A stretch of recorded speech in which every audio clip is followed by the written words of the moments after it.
Hey, you guys. This is a question that comes from Ingeborg.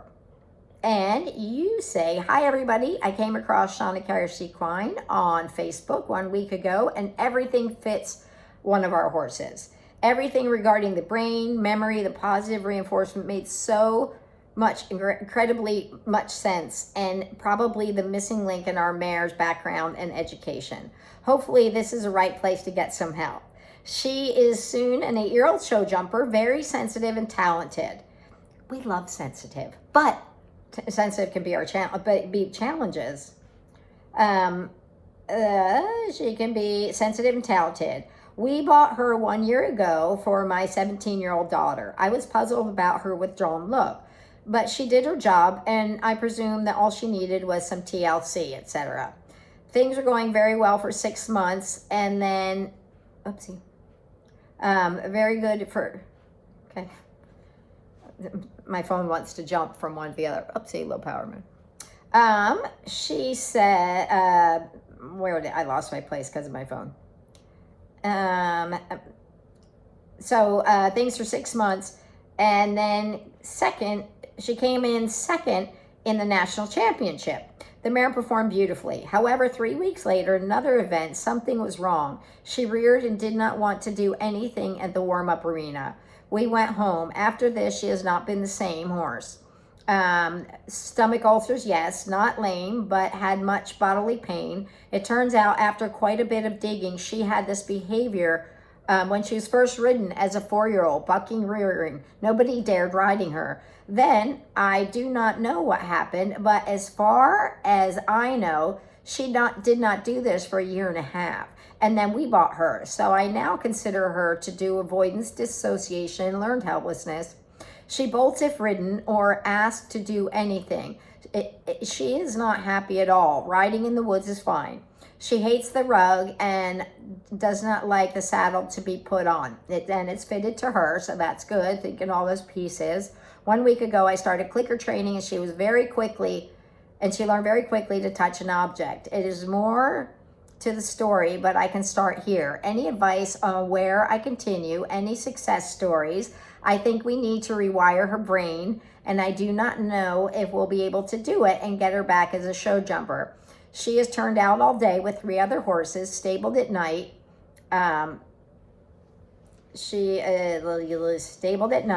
Worked mostly in hand for the past 5 months.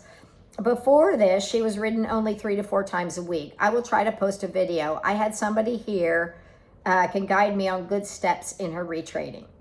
Okay, this is, this is what we love, is this understanding these things and taking the time to get it sorted out.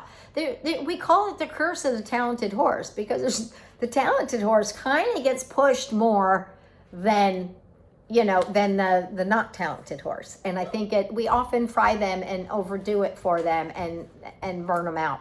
So yes, we want to be encouraging, because yes, we have dealt with this. We have dealt with horses who don't want to, who don't, and probably what she basically did, she learned to shut down and take it as opposed to expressing it.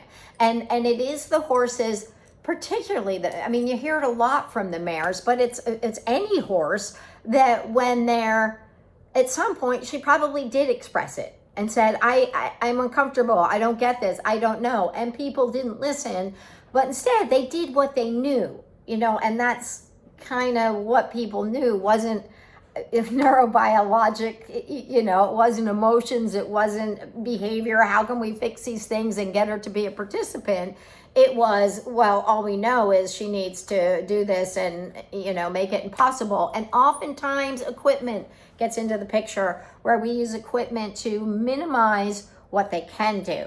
And the struggle with that is internally they're feeling like they always felt, but we've just not let them get away with it because we have a bigger bit or a tie down or whatever the things may be. So you're on the right track. I think what would be a good thing to do is really look at on the membership, go to starting the young horse under saddle, or the exuberant horse as well. But starting the young horse, I would treat her like a baby. and go back. And here's the reason. It's going to go faster than a baby because she does know the pieces, but she's feeling a lot of fear, and basically she's saying, I have a reinforcement history that says this is not comfortable and I don't like it. So it's kind of like the scales are like this. There's a lot of weight that says, I don't like it, and I'll bolt. I'm out. I won't want to do it. I don't want to go in the ring. I'm going to tell you right and left, I don't like this. Or things that predict this. Putting the saddle on, it's not the saddle, it's what came after the saddle. So now it predicts the ridden part, which has been somehow too much. Maybe it's one traumatic event, maybe it's repeated traumatic events. We don't know. All we know is that she finds it unpleasant. So the more that we shift the more weight we get to put on this side of the scale, the quicker we can rebalance those scales. But what happens is a lot of times we get to the point where it just goes here. People are like, great, we're seeing the good behavior more than the other behavior. But it can teeter so quickly, so you keep going. So starting her over like she's a baby it makes sure that we can build a proper reinforcement history, a good, desirable, happy, good feeling, making all the visceral good things in the brain happen and the body happen so that she can feel good and feel better about them. So it really is, it's called systematic desensitization with counter conditioning. The counter conditioning is changing it from bad to good by utilizing food to condition a new response in a new and emotional place for her. And so I would go back to that, and I would treat her like she's a baby. Just go through all the steps. But also, see, and here's another thing that we sometimes have to do. When the horse has a history of, they learned it like this. And so everything we bring to the table, those cues in the beginning may be poison cues. They may be triggers. So when we go, well, let's just do this, and we ask for the trot, she's like, wow! And even though she may keep it together, in there somewhere, she's probably starting to raise that adrenaline is building up. So I would recommend that you kind of come in a side door. So now instead of doing it the way that is full of triggers, you teach her you touch the leg, you go to the target. And then but teach all this on the ground first. To Dr. Chris. Chris is a great one about this, who's in the group. But do all this from the ground first, where you can really build that you're going to give her autonomy. You want to say, can you touch a target? Can you hold on a target? Can you go to a target? Can you lift your leg? Can you do a spin? Can you do the reverse round pen? And give her some things to do that can give her freedom to say no, because what she needs to do is learn that she has a voice. Right now, I think that she is, and I think that this is not unlike other horses we've talked about today, but I think that she doesn't have a voice, so she keeps it together until it's big and she explodes and she can't do it, and she's going to do whatever she can to get out of it, as opposed to saying, I'm uncomfortable, and telling you. It's far better when they tell us and say, I'm struggling with that, because then we're like, okay, good, I get that. That's far better than bolting. We want that. So she needs to learn this a bit when there's not a rider involved, when there's not this history involved with it. So she can kind of learn the things. She has a voice, she can say no, but you also can teach her to be a problem solver. So and that she's a participant in this. And now you're putting something in it that she values. Because in the beginning, what was in it for her? There wasn't much. It was avoiding stuff versus getting something. So I think to go back and use the tools of positive reinforcement, use cones, use targets, use the reverse round pen. First teach these things without any written work first. Then use these tools to create the same thing you already know, but you're kind of coming in a side door so you can rewire new neural pathways with it, without triggering and having her practice and rehearse the undesirable, the unwanted neural pathways. So there's definitely a way through it. Go back to the little baby steps, watch that, go about it slowly.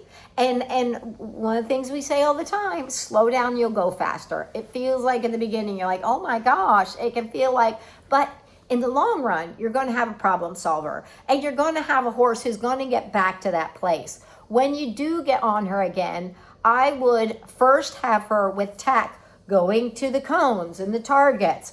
And then when you get on, I wouldn't do anything but walk. And at first, I wouldn't even have watch that training the young horse course, because we won't even have them touching the reins. You're like, that's just a passenger up there. They're not asking for anything.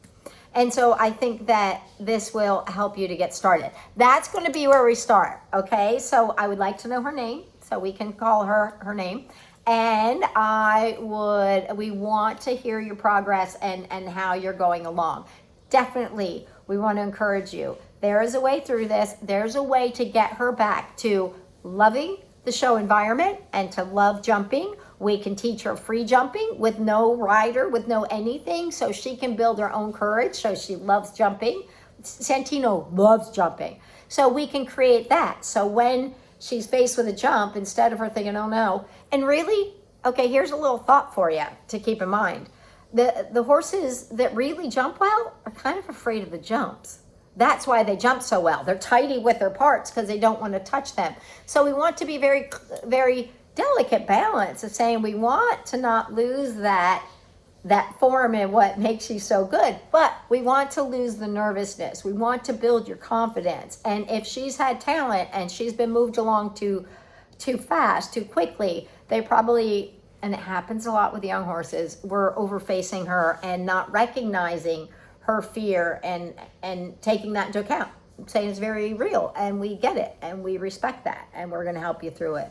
So I think there's a lot of things we can do to help her get to that place. And you know what? It's going to help her, your daughter. It's going to help you guys to really build some trust, both sides, because now you're like, I can't even really trust you. You're going to build the trust on both sides. I wouldn't rush into getting traditional training back involved yet at all. I would really keep it this other way of doing things, and I think that you're going to make real progress. You're going to build a stronger relationship. You're going to build a more resilient horse, and you're going to get a horse who has a sensitivity, which we love, but that can learn to communicate again and can be a problem solver.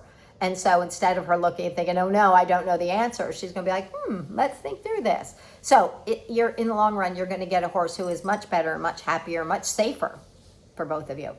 Okay, so keep us posted, okay? We want to hear how you're doing. Okay, bye for now. We're glad you're here.